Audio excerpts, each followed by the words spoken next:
네, 어제 윤석열 검찰총장에 대한 징계위원회가 열렸습니다. 세간의 관심이 모두 여기로 집중이 됐죠. 한마디로 시선 집중됐던 상황인데요. 자, 그 현장을 누빈 기자를 지금 스튜디오로 모셨습니다. MBC 보도국의 임현주 기자 스튜디오에 모셨는데 어제 이야기 한번 좀 복기를 해보도록 하겠습니다. 어서 오세요. 안녕하세요. 어제 야근하셨습니까? 네, 뭐 밤에 퇴근했습니다. 자정쯤에. 자정쯤에? 네. 네. 네. 엄청 고생하셨죠? 아닙니다. 해야 할 일을 하고 있습니다. 그래요? 네. 제일 궁금한 것부터 여쭤볼게요. 네. 그러니까 지금 다음 주 화요일에 회의가 속개가 되는 거잖아요. 네. 다음 주 화요일은 결론 납니까? 지금 날 것으로 보입니다. 왜냐하면 어제 이제 절차 진행된 걸 보게 되면은요. 예. 이제 오전에 이제 윤석열 총장 측에서 이제 위원들에 대한 기피 신청을 했고 그게 오후쯤에 다 기각으로 결정되지 않습니까? 네. 그러면서 이제 법무부에서 이제 윤석열 총장에 대한 혐의 내용을 비위 혐의 내용을 한 3시간 정도 얘기를 했어요. 하고 윤석열 총장 측에서도 3시간 정도 거기에 대한 방어권, 그러니까 답변을 했단 말이죠. 그럼 절차적인 부분에 있어서 이제 내용 어떤 비위 혐의를 가지고 있고 여기에 대한 윤석열 총장 측의 입장은 어떤지 이 부분이 정리가 된 다음에 정회가 되는 거예요.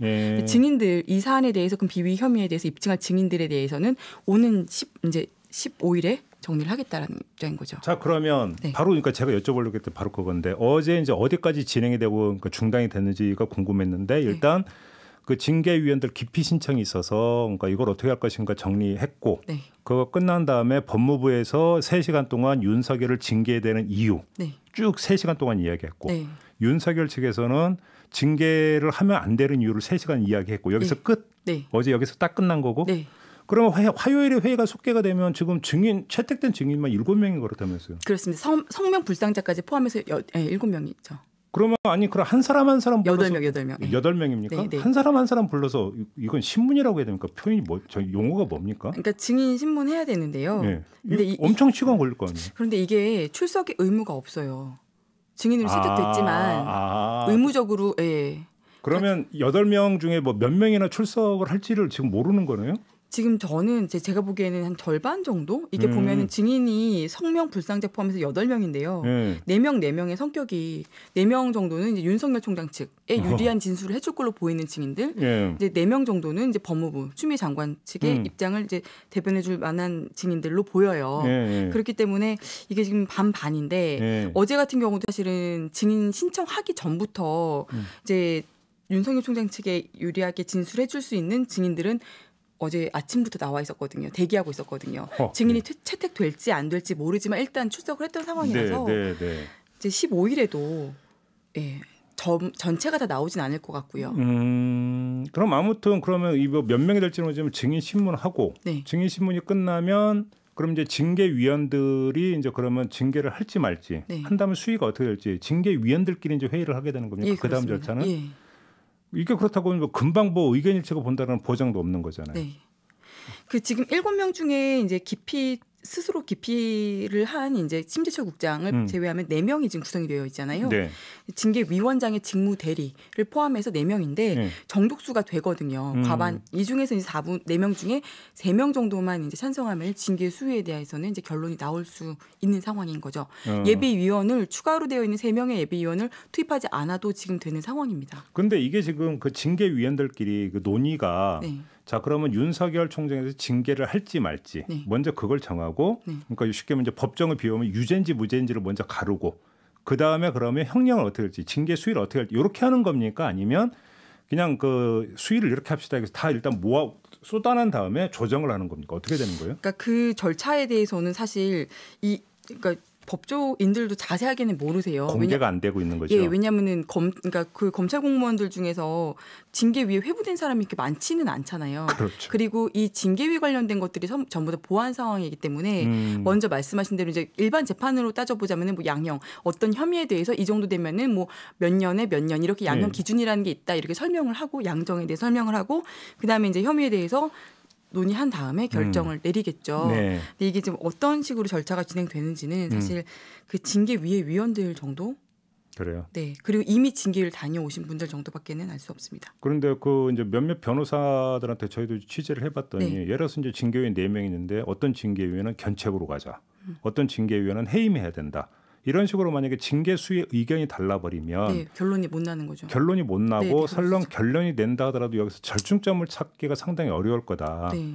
그래서 이게 뭐 4명이 전원이 해임으로 그러니까 의견 만장일치를 보지 않는 하는 네. 의견 조정도 쉽지가 않을 거다 이렇게 전망하는 변호사들이 있더라고요. 그렇죠. 근데 이제 여기 징계위원들뿐만 아니라 지금 온 국민이 윤석열 총장에 대한 그 징계 혐의 6가지 혐의에 대해서 다 알고 있잖아요. 이거를 그 당일에 뭐 증인 몇 명에 대한 입장을 듣고 나서 이게 뭐 유죄다 무죄다 혹은 이게 정말 비위 혐의가 있다 없다를 판단할 정도의 사안이 아니기 때문에 예. 이미 위원들이 여기에 대한 스터디는 충분히 되지 않았을까라고 봅니다. 알겠습니다. 예. 그 아까 이제 법무부에서 3시간, 윤석열 총장 측에서 3시간 이제 그 막 쭉 이야기를 했다고 하는데 지금까지 세간에 알려진 것 외에 네. 뭐 다른 어떤 뭐냐면 징계 사유라든지 내지 구체적인 팩트라든지 이런 게 나왔다는 얘기는 혹시 좀 흘러나오는 게 있습니까? 이제 여기 지금 말씀하신 부분에 대해서 되게 조심스러운 부분인데요. 예. 이게 징계위원뿐만 아니라 당사자들도 여기에 대해서는 보안을 유지해야 되는 의무가 있어요. 그렇기 그래요? 때문에 지금 이 절차가 종료된 게 아니지 않습니까? 예. 여기에 대한 내용이 흘러나와서도 안 되고 예. 네, 그렇습니다. 징계 혐의가 기존에 공개됐던 6가지 혐의에 대해서 논의를 했고 여기에 대한 반박이 있었던 걸로 알고 있습니다. 철통 보안이군요. 예, 한마디로. 그렇습니다. 근데 지금 이게 뭐 전부 다 지금 속기가 되고 있다면서요. 속기록으로 남긴다면서요. 네, 그렇죠.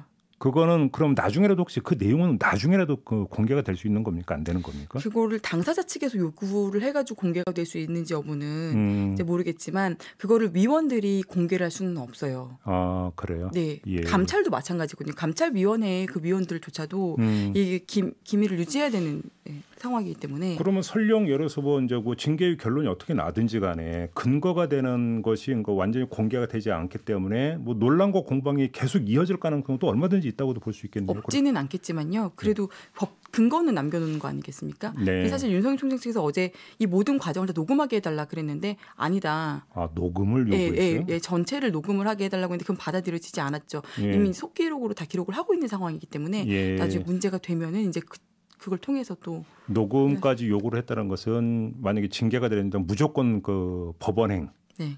이걸로 해석을 하는 게 맞는 거죠. 사실상 이제 어제 윤석열 총장의 이제 행보를 보더라도 그러니까 이게 징계위 결과가 중요한 게 아니라 어떤 결론이 내려지든 여기에 대해서 법적 대응을 하겠다라는 시그널을 계속 보내고 있어요. 설령 경징계라 하더라도. 네, 경징계든 어떤 징계든 왜냐하면 징계위원 5명의 원래는 처음부터 징계위원 명단 공개라 전례가 없는 그러다가 5명 중에 4명에 대한 기피 신청을 했잖아요. 이 절차적 정당성이 확보되지 못했다는 이유로 해서 전부 다 지금 받아들일 수 없다라는 입장이기 때문에 어떤 결론이 내려지든 간에 법적 다툼은 불가피한 상황으로 보입니다. 그렇게요. 근데 가처분 신청도 함께 낼 거라고 전망을 하세요? 권한소송 말고도? 네네. 바로 즉시. 그래요? 네.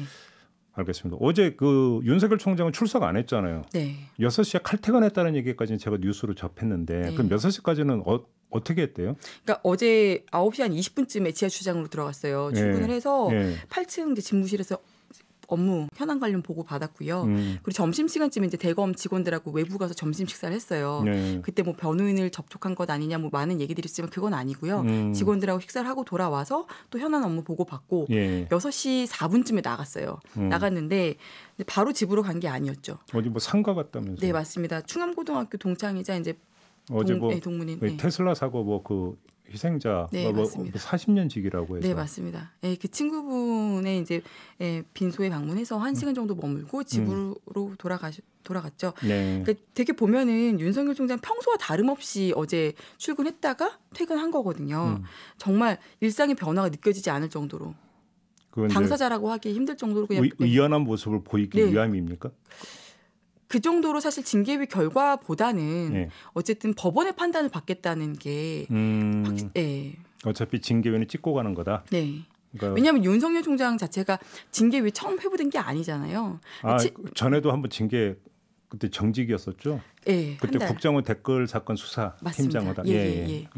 그때 당시는 본인이 직접 가서 3시간 동안 본인이 별로 입장을 밝혔잖아요. 이번에는 출석 자체를 안 한 게 이 징계위원회 구성 절차 모든 것들이 다 부당하다, 위법하다 이런 절차적 정당성에 있어서 문제가 있는 징계위에 출석하지 않는 게 더 바람직하다라는 결론을 내려서 사실 어제 출근을 한 거죠. 한번 겪어봤기 때문에 뭐 이런 것도 그러니까 작동이 된 겁니까? 그러니까 그 당시 2013년이죠. 7년 전 12월 18일 하고 지금하고는 상황이 다르다는 거죠.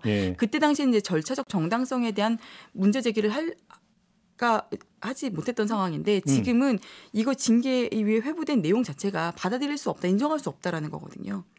알겠습니다. 지금 우리 애청자 촌철님이 원대님도 지금 질문을 주셨는데요. 저도 궁금한 게 이제 법무부에서는 징계위원들 명단을 전혀 공개를 안 했잖아요. 그렇죠. 명단이 공개가 됐을 때 이들에게 어떤 가해자를 압박이라든지 여러 가지 어떤 그 문제가 있다라고 하는 점을 이제 고려를 했다고 했는데, 근데 지금 공개가 됐고 또 5일이라고는 이제 그 시차가 발생을 하는 거잖아요. 그럼 이 5일 동안에 또 무슨 일이 벌어질지 모르는 거 아니냐? 이런 지금 뭐 질문을 주시면 어떻게 봐야 되는 겁니까? 그러니까 만약에 예비위원 3명이 더 추가로 포함되거나 뭐 예비위원 명단까지 공개가 됐다면 말씀하신 부분에 대한 우려가 있을 수 있을 것 같은데요.